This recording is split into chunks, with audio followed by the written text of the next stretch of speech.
You ask Tiger to solve. This deals with linear equations with one unknown.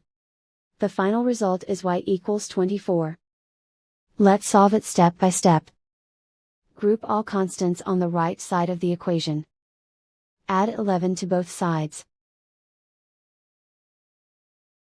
Simplify the arithmetic.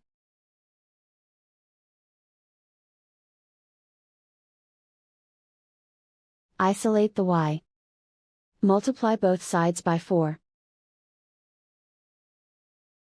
Group like terms.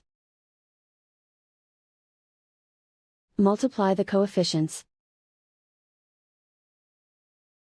Simplify the fraction. Simplify the arithmetic. And so the final result is y equals 24.